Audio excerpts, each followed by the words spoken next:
우리가 읽는 말씀 사무엘상 17장에서는 다윗이 마침내 자기를 따른 사람들 600여 명을 데리고서 블레셋으로 넘어가는 이야기가 기록이 됩니다.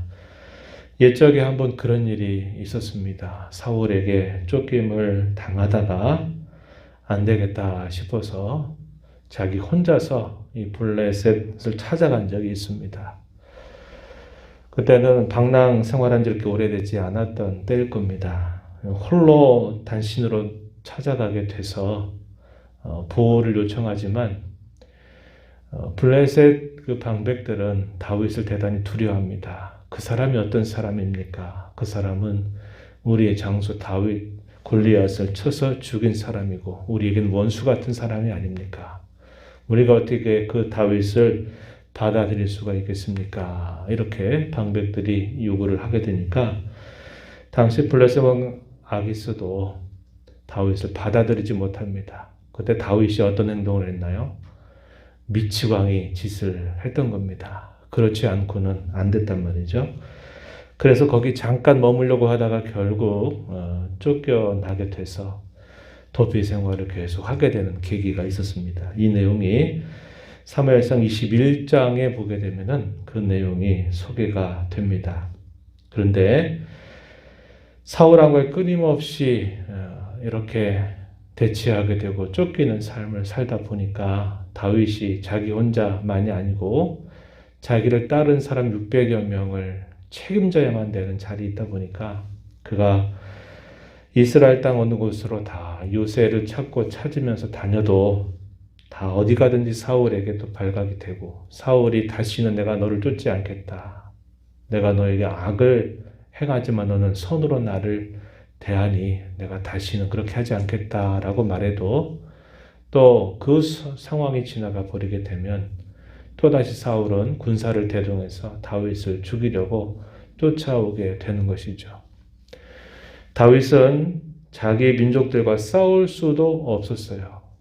그러다 보니까 그가 결국은 선택한 길이 대적의 나라였던 블레셋으로 넘어가는 것이 좋겠다. 이렇게 판단을 하고서는 이제는 혼자가 아니라 자기 모든 사람들을 이끌고 이제 블레셋으로 넘어가게 된 겁니다. 그가 이 일들을 두고서 과연 잘한 것인가 라고 할 때는 우리는 다르게 생각을 해야 돼요. 그가 이제까지 하나님을 피난처로 삼아서 늘 위경의 때마다 또 아주 위험할 때마다 하나님이 그를 돌봐주시고 인도해 주셨는데 그의 마음이 연약해진 겁니다. 안 되겠다 싶어서 결국은 대적나라로 피하면 사울이 더 이상 쫓지 않을 것이다. 이런 생각을 하게 된 겁니다. 본문 1절 말씀 다윗이 이런 생각을 했다고 표현을 해줘요. 내가 후일에는 사울의 손에 붙잡히리니 블레셋 사람들의 땅으로 피하여 들어가는 것이 좋으리로다. 사울이 이스라엘 온 영토 내에서 다시 나를 찾다가 단념하리니 내가 그의 손에서 벗어나리라. 오랜 시간의 이 도피와 방랑 생활, 그를 무척 지치게 만들었을 겁니다. 그 끝이 언제나 끝이 나게 될지도 가늠할 수 없는 상황이었어요. 그것은 하나님의 뜻을 따르려고 하는 다윗의 중심이기도 했습니다. 그런데 이 시간이 길어지다 보니까 다윗의 마음이 연약해진 겁니다. 하나님이 언제나 자기를 붙들어 주실 것을 알면서도 계속적으로 자기를 원수로 삼고 쫓는 사울의 낯을 피해서 이제 온전히 보호를 받고자 하는 마음을 갖게 된 겁니다. 그러다가 대적나라에 피한 것인데 이것은 그의 실수이고 연약함이라고 보는 것이 더 맞을 겁니다. 사울은 더 이상 그 이야기를 듣고서는 다윗을 추격하지 않아요. 하지만 일시적으로는 다윗이 기대했던 것처럼 그 상황이 좋아졌어요. 이제 사울을 피해서 이제 비록 임시적으로나마 이렇게 거할 수 있는 곳을 받으니까 좋긴 하지만 그것 때문에 그는 또 다른 난처한 상황을 겪게 되는 겁니다. 어쩌면 더 큰 상황을 겪게 되는 거예요. 육체적으로는 좀 좋을지 몰라요. 신변에는 좀 더 좋을지 모릅니다. 그러나 그가 신앙적으로는 굉장히 힘든 시간들을 보내게 되는 거예요. 그가 자기의 사람들을 데리고 이 블레셋에 들어갈 때 그가 들어가는 조건은 뭘까요? 내가 당신을 섬기겠습니다 하는 것에 대한 약속이 있는 거예요. 내가 아기스 당신을 내 왕처럼 내가 섬기겠다라고 하는 약속을 가지고 간 겁니다. 그래서 그 왕의 말을 들어야 되고 어떻게 하든지 그 블레셋에 유익을 주어야만 돼요. 그냥 받아줄 리 없죠.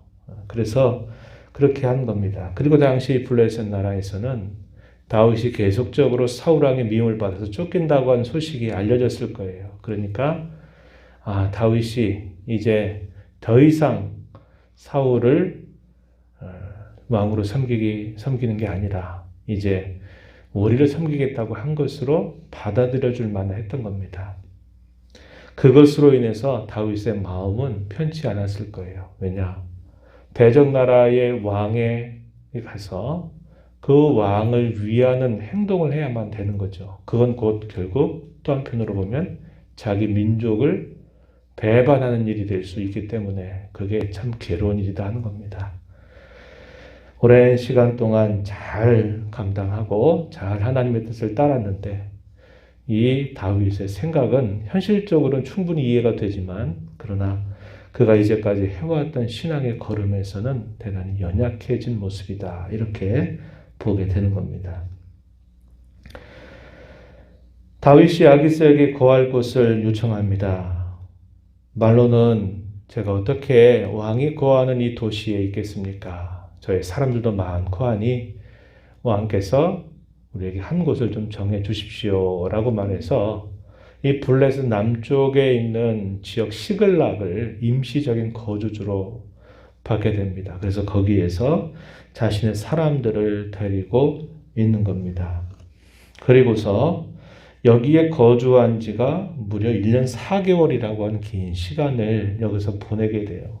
이 시간은 조금 전 말씀드렸던 것처럼 다윗에게는 결코 쉬운 시간이 아니었어요. 몸은 편할지 모르고 신변은 안전이 될지 모르지만 그의 마음속에 어떤 일이 닥치게 될는지 항상 불안한 마음을 가지고 살았을 겁니다. 그래서 다윗이 한 일이 뭐냐? 인정을 받아야 되니까 블레셋 나라 주변에 있는 여러 나라들을 침노하는 겁니다. 침노해서 뭔가 줘야 된다 이 말이죠. 무엇인가를 바쳐야만 된다 이 말이죠. 그러면서 다윗이 한 것은 뭐였냐면 8절 말씀에 가서 보니까 주변 나라들을 정복하는 일을 하게 됩니다. 8절에 보면 구술 사람, 기르스 사람, 아말렉 사람을 침노했다. 이렇게 표현을 줍니다. 이들은 어떤 사람들이냐? 이스라엘을 약탈하는 유목민들입니다. 이들을 치는 거예요. 결과적으로는 유다 지역을 보호하는 역할을 그는 그곳에 가서도 하게 됩니다. 그래서 나중에는 그것이 유다 민족들이 봤을 때는 배신이 아니다 이런 생각을 가져올 수 있었지만 어쨌거나 그는 이스라엘을 위하려고 하는 일들을 계속 그런 상황들 속에서도 추구하게 돼요. 그러면서 어떻게 하느냐? 그 침노했던 사람들 한 사람도 남겨두지 않고 다 진멸하게 됩니다. 만약에 남겨두었다가는 이것이 아기스 왕에게 알려지게 되면 더 큰 난처함에 처하게 될 수 있다. 이렇게 생각을 해서 그 침노한 사람들을 다 죽이게 됩니다. 그리고 그들의 가축이라든지 그들의 의복이나 그들이 가지고 있었던 것들을 전리품으로 해서 아기스 왕에게 가져다 주는 거예요. 오늘은 이러이러한 나라를 우리가 침공해서 이겨서 이것을 가져왔습니다. 라고 말하는 겁니다. 그러면서 그는 결국 거짓말을 할 수밖에 없는 거예요. 왕 앞에서 거짓말하기를 10절에 보니까 유단 네겝, 여라무엘 사람의 네겝, 겐 사람의 네겝을 쳤습니다. 이렇게 말하는데 이것은 다윗이 속이는 이야기였다는 겁니다. 그러한 말을 들었던 이 아기스 왕은 다윗을 향해서 신뢰를 가지게 돼요. 뭐라고 이야기합니까? 마지막 절에 보니까 그는 영원히 내 부하가 될 것이다. 왕에게 인정받기 위해서 어쩔 수 없이 거짓말을 해야 되고 그러다 보니까 이런 상황이 오래 갈 수 없는 겁니다. 분명히 드러나게 될 거예요. 그렇게 되면 또 다른 난처한 상황이 그에게 처하게 될 겁니다. 우리가 이제 내일 읽어가는 이 말씀에 보게 되면은 이제 쭉 이하의 말씀들을 보면은 이스라엘 나라와 블레셋 나라가 전쟁이 벌어지게 돼요. 그럼 다윗은 어느 편을 들어야 됩니까?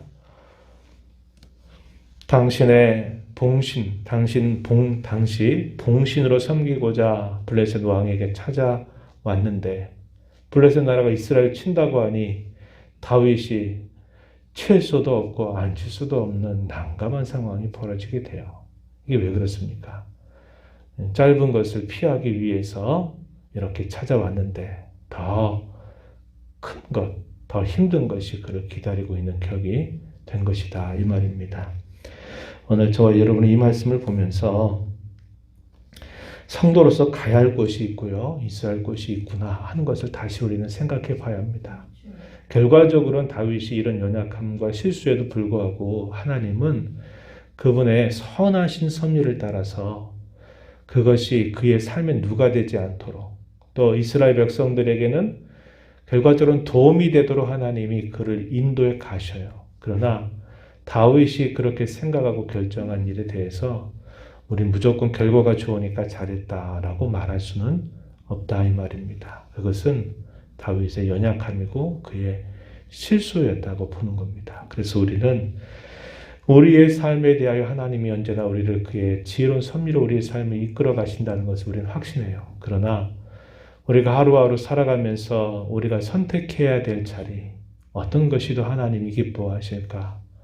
내가 성도로서 어디로 가야 될까? 내가 성도로서 서 있어야 할 자리가 어디인가를 우리는 항상 잘 분별하고 가장 좋은 길을 택하도록 늘 은혜를 구하면서 나아가야만 한다는 거예요. 우리가 실수하게 되면 실수하는 것만큼 우리에게 무언가가 다가오게 돼 있어요.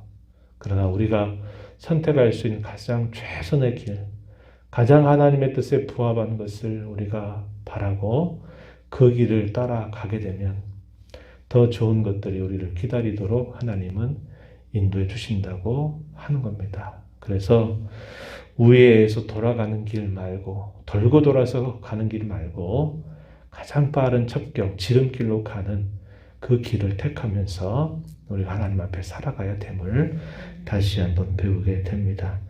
오늘 말씀 생각하시면서 하나님 오늘도 이 하루 살아가는 동안 제가 있어야 할 곳이 어딘지 잘 있도록 도와주시고 제가 믿음으로 가야 할 길이 어딘지를 잘 분별해서 믿음으로 행하는 삶이 되게 해주세요. 이렇게 간절하게 기도하며 또 이 하루 힘써 나가는 우리 모두가 되기를 바랍니다.